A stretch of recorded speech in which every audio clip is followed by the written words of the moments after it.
All right, we're going to shed a little light on a secret that maybe they don't want you to know about Social Security and when you take it.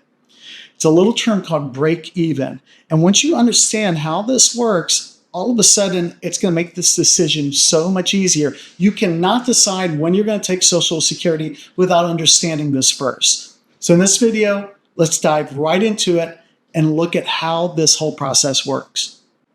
We're not going to go into all the detail of when you can take Social Security and how much you're going to get. We cover that in a whole other video. And you can look at that and we break it down by age to show you the difference.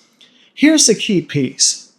When you look at foregoing Social Security, meaning waiting later and later, we have to take out the tax consideration, right? Meaning if you're making income now, that's a whole nother piece. We're just going to assume our tax situation isn't changing over the period of time we're looking at. There's this break-even period where right around 79 years of age, it's the same amount of money. Meaning if I start really early, I get less income, but when you add up, there's a break-even at right around 79. So if I compare starting at the earliest versus starting at the latest, I'm losing years of income, right, by waiting, but I'm getting more and more income if I wait longer. And people are always pitching that. They're like, oh, you can increase your income by 40% if you wait this period of time. And you look at that, it's like, oh, yeah, I want that money. I'll get more money. But you're foregoing years where you're making zero income. And what's interesting is when you calculate all that, it all comes out to the same break even, right around 79 years of age, which is fascinating because on average, that also tends to be the average lifespan for people. And depending on the demographic, it can be a lot shorter than that. So it's almost by design that you can't game the system, meaning unless taxation really affects the decision, meaning you're making a lot of income at age 62 or 65, then you probably want to take the income earlier. And here's why. Let's say you wait all the way till the very last drop. The problem there is we don't know what's going to happen. You may not live all the way to the break even of 79, in which case you just gave money to Uncle Sam, right? You just gave it to the government. And it's by design that the break even's at 79 for everyone because that's the average lifespan for everyone. It's gone down a couple years lately, but for the most part, that's the average. And they know that.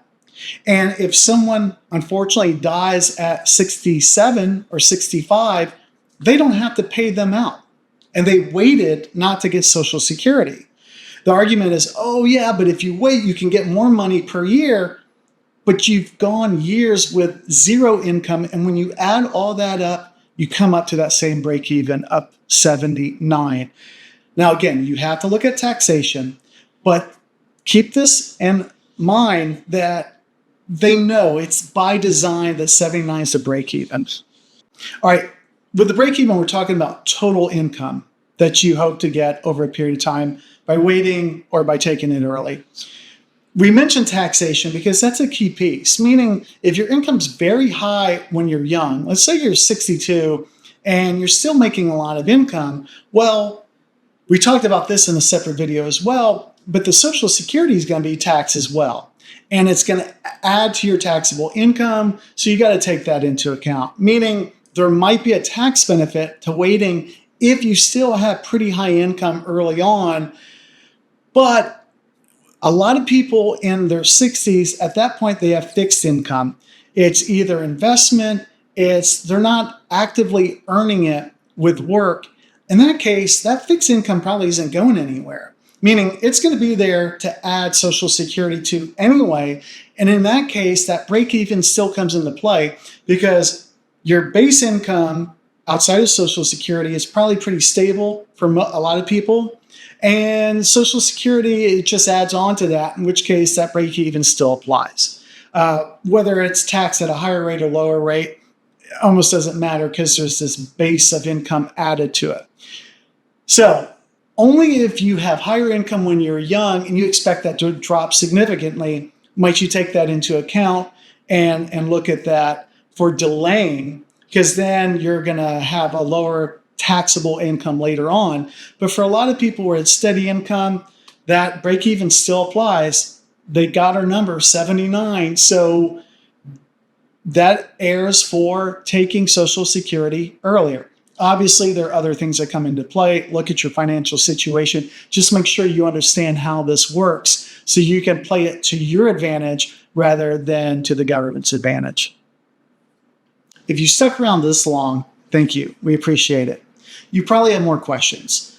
Reach out to us. There's zero cost for assistance. You can call, email, chat, or best yet, book a time and we can go through your personal situation to address any questions regarding California health insurance. Because a lot of sources out there are nationwide, and California is really unique. We need to go through the specifics of your situation in your area to find the best options. We don't push.